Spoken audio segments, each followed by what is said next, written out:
আমাদের মহান ঈশ্বর, পবিত্র ঈশ্বরকে ধন্যবাদ জানাই, কৃতজ্ঞতা জানাই আজকের এই সুন্দর দিনের জন্য। প্রভুকে ধন্যবাদ জানাই সে আমাদের সেই আধ্যাত্মিক প্রার্থনা এবং সেই আধ্যাত্মিক আরাধনার সঙ্গীত অনেক সুন্দর। আমরা বিশ্বাস করি প্রভু তা গ্রহণ করেছেন, আমাদের প্রার্থনা তিনি শুনেছেন, আমরা বিশ্বাস করি। Hallelujah, praise the Lord.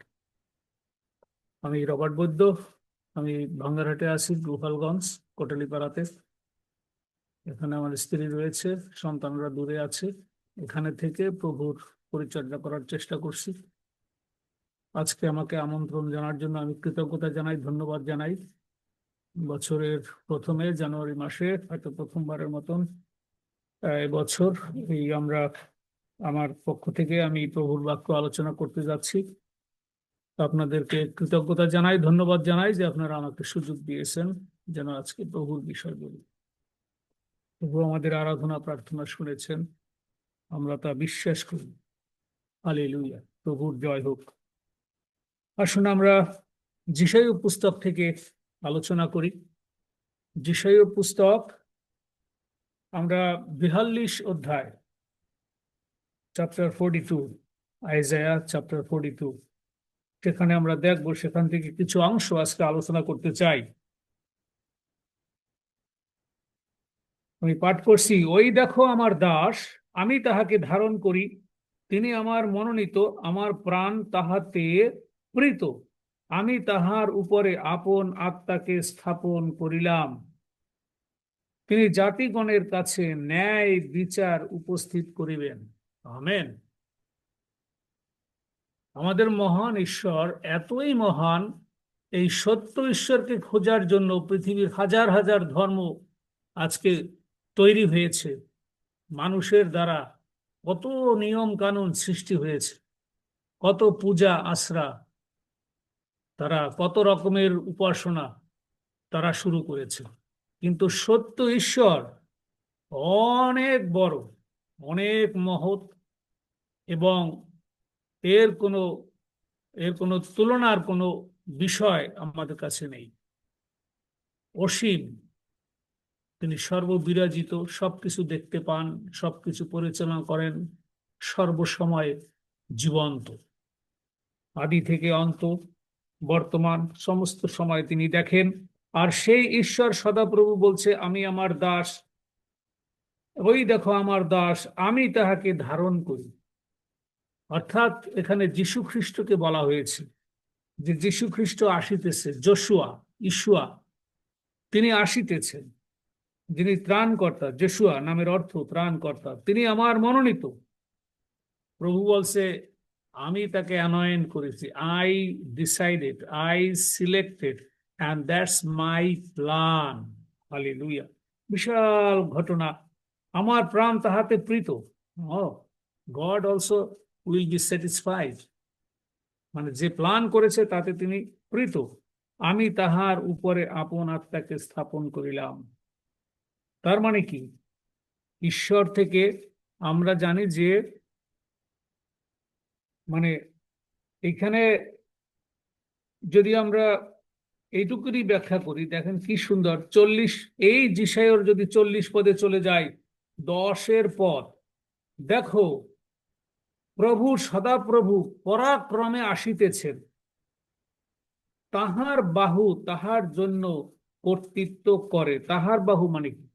এই যে ঈশ্বরের আত্মা যিশুর উপরে স্থাপন, মানে যে ট্রিনিটি, ঈশ্বর থেকে ঈশ্বর বেরিয়ে এসেছে, তাই বলতেছে আমার বাহু, সেটাকে বাহু হিসেবে বলা হয়েছে। আমার বাহু তাহার জন্য কর্তৃত্ব করে, দেখো তাহার সঙ্গে তাহার দাতব্য বেতন আছে।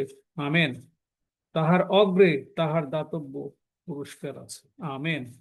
এবং তিনি মেষপালকের ন্যায় আপন পাল চড়াইবেন। আমেন। তিনি শাবক দিগকে বাহুতে সংগ্রহ করিবেন। আমেন। এবং কোলে করিয়া বহন করিবেন। আমেন। দূরবর্তী সকলকে তিনি ধীরে ধীরে চালাইবেন। বিশাল পরিকল্পনা ঈশ্বরের, অপরিসীম পরিকল্পনা। এই ঈশ্বরকে কত বিশাল না! যিশু এই এই যিশু পুস্তকের 40-এর অধ্যায় 22 পদে যে ঈশ্বর কিভাবে এই এই আমাদের নভমণ্ডলকে পরিচালনা করেন। 22 পদে বলা আছে, তিনি এই পৃথিবীর সীমা চক্রের উপরে উপবিষ্ট, অর্থাৎ বুধ শুক্র পৃথিবী মণ্ডল ইউরেনাস নেপচুন প্লুটো, এই যে সার্কেলের এই সীমা চক্রের উপরে কিভাবে এই পৃথিবীটা শুরু করেছিল।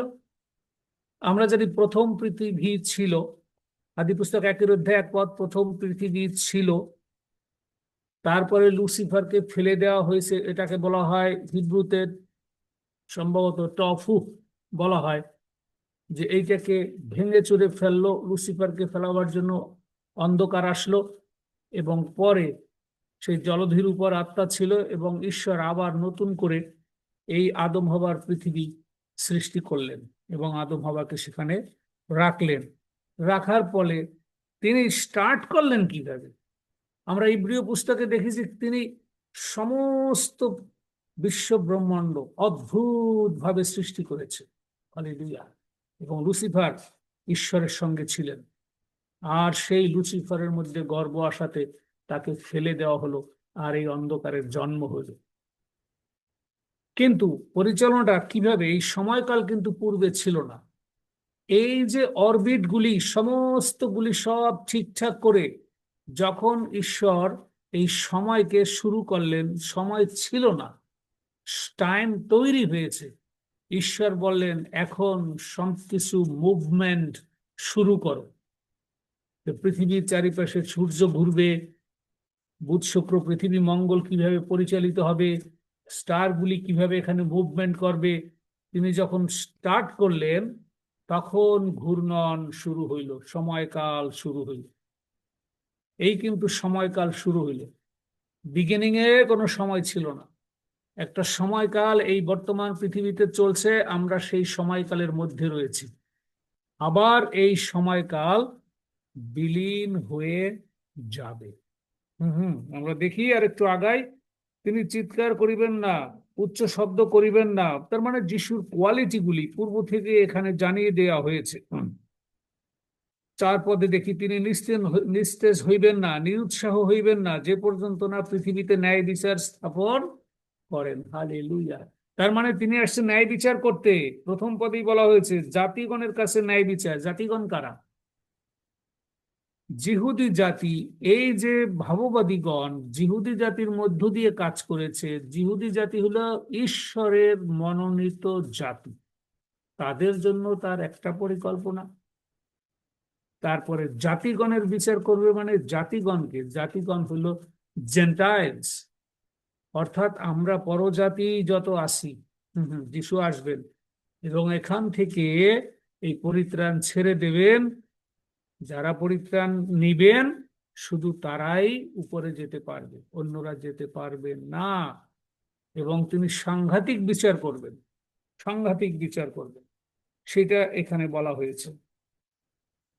5 পদে, সদাপ্রভু যিনি আকাশমণ্ডল সৃষ্টি করিয়াছেন ও তাহা বিস্তার করিয়াছেন, যিনি ভূতল ও তদুৎপন্ন সমস্তই বিছাইয়াছেন, যিনি তন্নিবাসী সকলকে নিঃশ্বাস দেন ও তথাকার সমস্ত জঙ্গমকে জীব আত্মা দেন, তিনি এই কথা কহেন, আমি সদাপ্রভু ধর্মশীলতায় তোমাকে আহ্বান করিয়াছি, আর আমি তোমার হস্ত ধরিব, তোমাকে রক্ষা করিবে এবং তোমাকে প্রজাগণের নিয়ম স্বরূপ করিবে।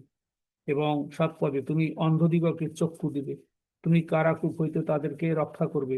এর অ্যাকচুয়াল মানেটা হইল, এই অন্ধকার আসলে হইল যে যে এই অন্ধকারটা হলো যে স্পিরিচুয়াল বা আধ্যাত্মিক যে বিষয়গুলি, সেগুলি জগতের কাছে অন্ধ ছিল, এবং যিশু দ্বারা, এই যশোয়ার দ্বারা সেটি এই জগতে উন্মুক্ত হবে, উন্মূলিত হবে, সবাই দেখতে পাবে, যিশুর মধ্য দিয়ে সে আলো দেখতে পাবে, জানতে পাবে, বুঝতে পারবে। কিন্তু যিশুর আগমন না হইলে এইগুলি প্রস্ফুটিত হইবে না। এটা হলো এটার মিনিং, বিশাল ব্যাপার।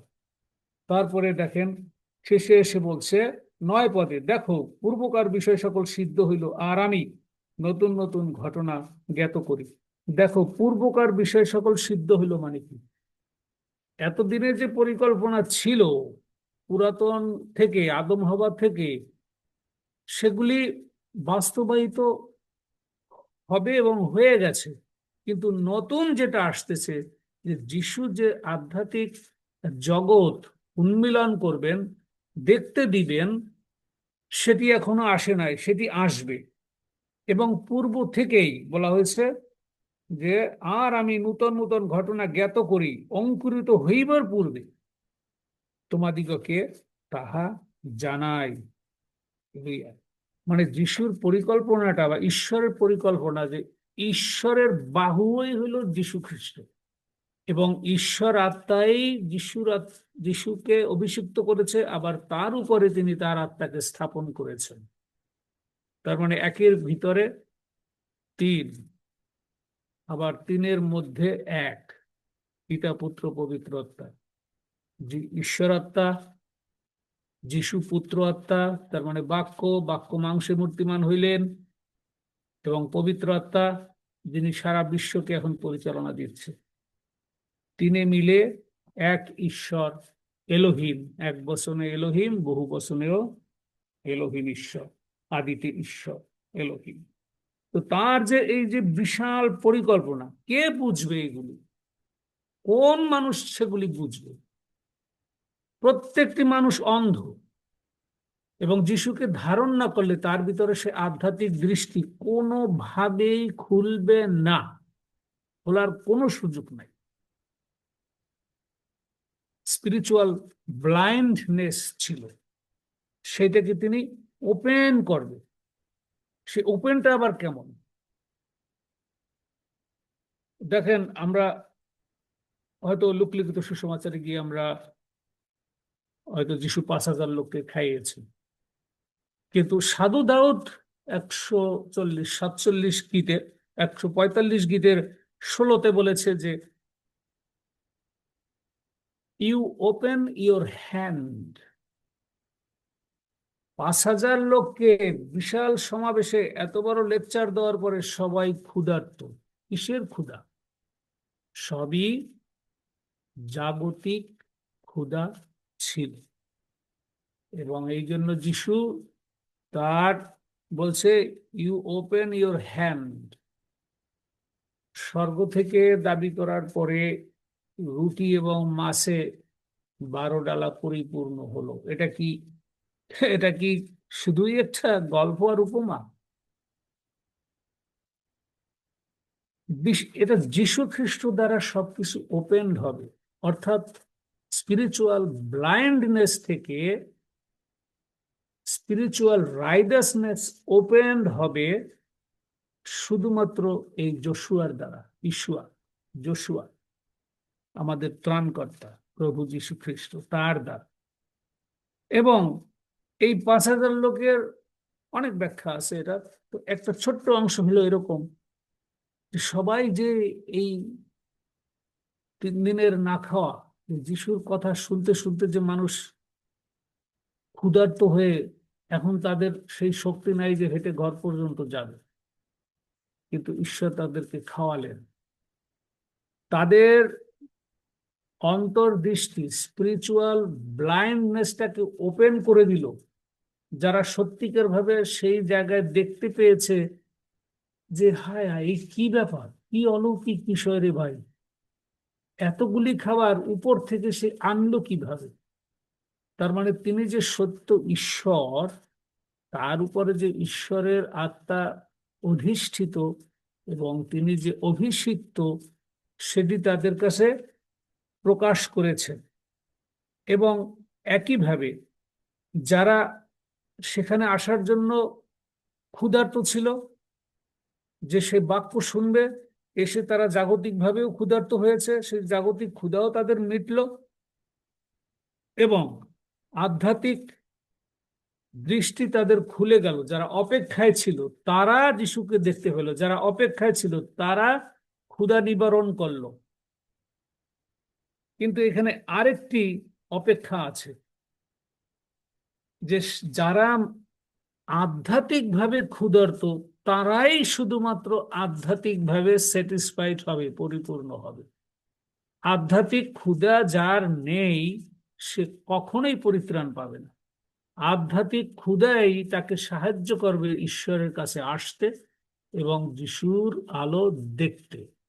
আধ্যাত্মিক ক্ষুধার কথা বলা হয়েছে এখানে। স্পিরিচুয়াল যে ওপেননেস, সেটা সেটা উন্মূলিত হবে যীশু খ্রিস্টের দ্বারা। এবং আমরা আমরা এখানে দেখব যে আহ, এই এই যিশু পুস্তকের এখানে দুই একটি পুস্তক, এখানে কয়েকটি পদ যদি আমরা পড়ি, সেখানে সবই যিশুর বিষয় লেখা এবং অনেক অনেক বড় করে লেখা। যদি 40-এ যাই, আমি যদি 40-এ আমরা যদি যাই, দেখেন অপেক্ষাটা কিরকম। 40-এর যদি আমরা 31 পদে যাই, 40-এর আমরা 10-এ বলেছি যে সদাপ্রভু পরাক্রমে আসিতেছেন এবং তাহার বাহু তাহার কর্তৃত্ব করে। তার মানে ঈশ্বরের কাজগুলি সম্পন্ন করবে যীশু খ্রিস্ট দ্বারা। এবং তারা উভয়ই সীমাচক্রের উপরে অবস্থান করে। আমরা যেমন ঘড়ির বাহিরে বসে ঘড়িটাকে পরিচালনা করি, ঘড়ির সমস্ত কাঁটা সবকিছু ঠিক করে ব্যাটারি দিয়ে যখন ওপেন করা হয় তখন সময় স্টার্ট হয়। ঠিক এই বর্তমান পৃথিবীর, বর্তমান সময়কালের পৃথিবী, এটা হলো সময়কালের পৃথিবী, এই সময়টা থাকবে না। এই সময়কালের পৃথিবী ঈশ্বর এক সময় স্টার্ট করেছে, আবার এক সময় স্টপ করে দিবে। এটা থাকবে না, ডেফিনেটলি থাকবে না, একদম না। তিনি উপর থেকে এগুলি সব কন্ট্রোল করতেছে। এবং দেখেন পরে কি আছে, 40-এর 23 পদে বলা আছে, তিনি ভূপতি দিগকে লুপ্ত করেন, পৃথিবীর বিচারকর্তা দিগকে অসার বস্তু তুল্য করেন। দেখেন সারা পৃথিবীতে যত বিচারক আছে এগুলো সব অসার বস্তু অলরেডি হচ্ছে, মূল্যহীন হয়ে যাচ্ছে, এগুলি কাজে লাগতেছে না। এই জন্য 25 পদে আসি, অতএব তোমরা কাহার সহিত আমার উপমা দিবে? আমি যে মহান ঈশ্বর, আমার সঙ্গে তুলনা দেওয়ার এই পৃথিবীতে কিছুই তোমরা পাবে না। সেই ব্রেইন এই হিউম্যান বিংস এর মধ্যে আমি দেই নাই। তোমাদের ব্রেন যতই দেই না কেন, দেয়ার ইজ এ লিমিটেশন, এবং এগুলি সব পচে যাবে, কোনো কাজে লাগবে। অতএব তোমরা কাহার সহিত আমার উপমা দিবে যে আমি তাহার সাদৃশ হইব? 26 পদ 40-এ, ইহা পবিত্রতম কহেন, ঊর্ধ্ব দিকে চক্ষু তুলিয়ে দেখো, ওই সকলের সৃষ্টি কে করিয়েছে? তিনি বাহিনীর ন্যায় সংখ্যা অনুসারে তাহাদিগকে বাহির করিয়া আনেন, সকলের নাম ধরিয়া তাহাদিগকে আহ্বান করেন। সকলের নাম ধরিয়া ডাকেন। আমরা এই নাম ধরা বিষয়ে আমরা আলাপ করেছিলাম অক্টোবর মাসের 26 তারিখে। হয়তো এনরুদে আলাপ করতেছিল এক সময় আমরা, যে তারাগণকে সকলকে ঈশ্বর নাম ধরে ডাকেন। আমার খুব ভালো লাগছে ওই আলোচনাটার পরে। আমি একটু স্টাডিতে গেলাম যে কত তারা আছে পৃথিবী। 1950 সালে জ্যোতিষবিদরা তারা গণনা করতে শুরু করলো।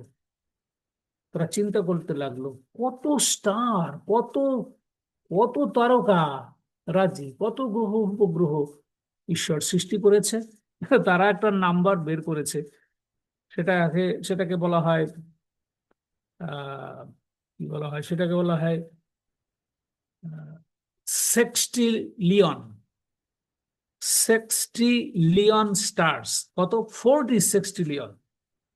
1 সেক্সটিলিয়ন মানে হইল 40 লিখে তার সামনে 21টি শূন্য দিতে হবে। তাহলে এটা কি, এই সংখ্যাটার নাম কি? বলা হয় সেক্সটিলিয়ন স্টার্স। 40 লিখে 21টি শূন্য দিতে হবে, এতগুলি স্টার তারা ধারণা করেছে। কিন্তু কতটি সেটা কিন্তু তারা পারফেক্টলি বলতে পারেন, সেটা সবকিছু ঈশ্বর জানে। এই হলো মহান ঈশ্বর। এবং এদের যদি নাম লেখা হয় তাহলে কতগুলি বই লাগবে? বলছে 80, 80টা কোয়াড্রিলিয়ন বুকস হবে। এ জগতে ধরবে কিনা আমার সন্দেহ আছে। এই নামগুলি যদি লেখা হয় কতগুলি বই হবে।